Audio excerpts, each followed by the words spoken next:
तमाम भारतीय महिलांना त्यांच्या अनेक बंधनातून मुक्त करून त्यांना मोकळा श्वास देण्याचं काम ज्या मातेनं केलं ती माता सावित्रीबाई फुले यांच्या जयंतीच्या निमित्तानं मी त्यांना कोटी कोटी प्रणाम करतो, अभिवादन करतो. आणि मी जे गीत गाणार आहे ते गीत एक भक्तिगीत आहे, देवाची आराधना करणार आहे. पण मी तसा देवभोळा माणूस नाही, नास्तिक आहे.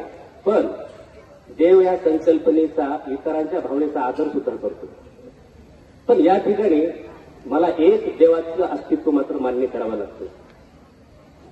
जो देव समता मानतो, स्त्री पुरुष समानता मानतो, असा एक देव आपल्या देशात आहे. आणि तो म्हणजे त्या पंढरीचा पांडुरंग. हा देव मला का आवडतो मित्रहो? आपण देव जर पाहिले, त्याचे फोटो पाहिले, तर प्रत्येक देवाच्या हातात काही ना काहीतरी शस्त्र आहे. विठ्ठल हा एकमेव असा देव आहे त्याच्या हातात शस्त्र नाही. त्याचे हात कमरेवर आहेत, त्याचा हात सुद्धा उजारला सुद्धा नाही. तो एका विटीवर उभा आहे, कोणत्या प्राण्यावर, दुसऱ्या प्राण्यावर उभा नाही. आणि विशेष म्हणजे त्याची पत्नी त्याच्यासोबत त्या ज्या आसनावर तो बसलेला आहे त्याच आसनावर, त्या विटेवर ती माऊली सुद्धा रुक्मिणी. म्हणजे तो स्त्री समानता मानतो. आपल्या जवळच उभा आहे, ती त्याच्या पायाशी उभे नाही सेवा करण्यासाठी.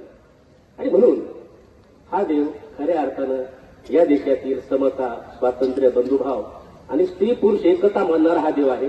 म्हणून माझं जे डोकं आहे तिथं स्थिरावतं, नतमस्तक होतो. आणि सगळ्यात महत्वाची गोष्ट म्हणजे या देवाला या ठिकाणी नमन करण्यासाठी भारतातल्या सगळ्या जाती धर्माचे लोक, महार, मांग, कांबार, ताळी, कोळी, तेली, कुणबी एवढंच नाही तर मुस्लिम लोक सुद्धा वारकरी आहेत. आणि त्यामुळे या देवाला नमन करणारं, त्याला साकडं घालणारं एक गीत आहे. ते गीत मी आपल्या समोर सादर करीत आहे. मागतो मी पांडुरंगा फक्त एक गाणं, द्यावे मजा असे गाणं.